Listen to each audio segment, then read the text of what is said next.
நல்ல டேஸ்ட்டான சிக்கன் குழம்பு எப்படி வைக்கிறதுன்னு பார்க்கலாம். இட்லி தோசைக்கெல்லாம் செம்மையாக இருக்கும். பாருங்கள், தாளிக்கிறதுக்கு தேவையான அளவுக்கு நம்ம எண்ணெய் ஊற்றிக்கலாம்.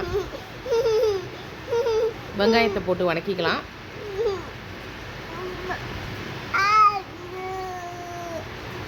பாருங்கள், வெங்காயம்லாம் வதங்கிடுச்சு. இப்போ இஞ்சி பூண்டு பேஸ்ட் நம்ம சேர்த்துக்கலாம்.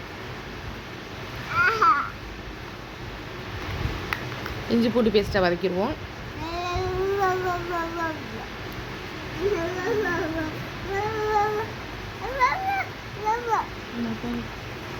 அரைக்கிறதுக்கு பாருங்கள், தக்காளி பழம் சேர்த்துக்கலாம். ஒரு 4-5 தக்காளி சேர்த்துக்கலாம்.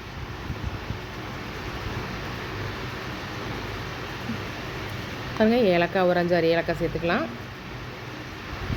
கிராம்பும் அதே மாதிரி சேர்த்துக்கலாம். பட்டை சேர்த்துக்கலாம். ஜீரகம் சேர்த்துக்கலாம். மிளகு சேர்த்துக்கலாம். மிளகாத்தூள் சேர்த்துக்கலாம். காரத்துக்கு ஏற்ப சேர்த்துக்கலாம். பாருங்கள், பட்டை, மஞ்சத்தூள்,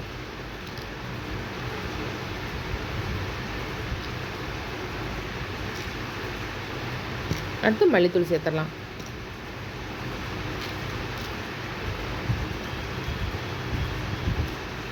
இப்போ எல்லாத்தையும் நம்ம நல்லா நைஸாக அரைச்சிக்கலாம். பாருங்கள், இஞ்சி பூண்டு பேஸ்ட் நல்லா வதங்கிச்சு. இப்போ நம்ம வந்து சிக்கனை சேர்த்துடலாம். நல்லா மஞ்சள் உப்பெல்லாம் போட்டு கழுவி வச்சுருக்கிற சிக்கனை சேர்த்துருவோம்.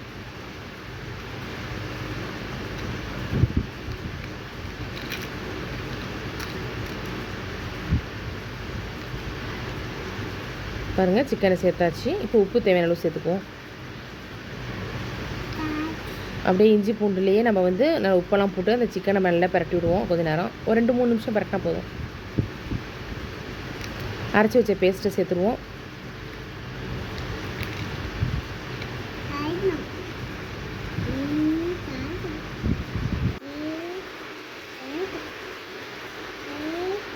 கொத்தமல்லி தழை சேர்த்துக்குவோம்.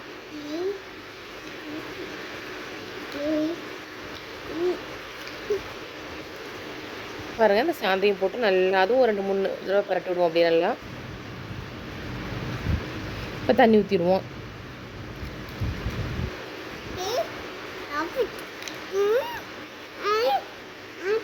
ஏன்னா இட்லி தோசைக்கெல்லாம் கொஞ்சம் கெட்டியாக இருந்தால் நல்லா இருக்காது. அதனால் தேவையான அளவுக்கு தண்ணி ஊற்றிக்குவோம். பாருங்கள், நல்லா வெந்துருச்சு. நல்லா டேஸ்ட்டான சிக்கன் குழம்பு ரெடி ஆயிடுச்சு. இட்லி தோசைக்கெல்லாம் செம்மையாக இருக்கும். ஈஸியாக வச்சிடலாம். அந்த மாதிரி செய்யும்போது நம்ம நல்லா அரைச்சி போட்டோம்னா திக்னஸும் கிடைக்கும், நம்மளுக்கு குழம்பும் எக்ஸ்ட்ராவாக கிடைக்கும். பாருங்கள், இப்போ நம்ம வந்து இட்லியோட குழம்பு ஊற்றி டேஸ்ட் பண்ணி பார்ப்போம். பாருங்கள், நல்ல டேஸ்ட்டான சிக்கன் குழம்பு. பிடிச்சிருந்தா லைக் பண்ணுங்கள், ஷேர் பண்ணுங்கள், கமெண்ட் பண்ணுங்கள், மறக்காமல் சப்ஸ்கிரைப் பண்ணுங்கள்.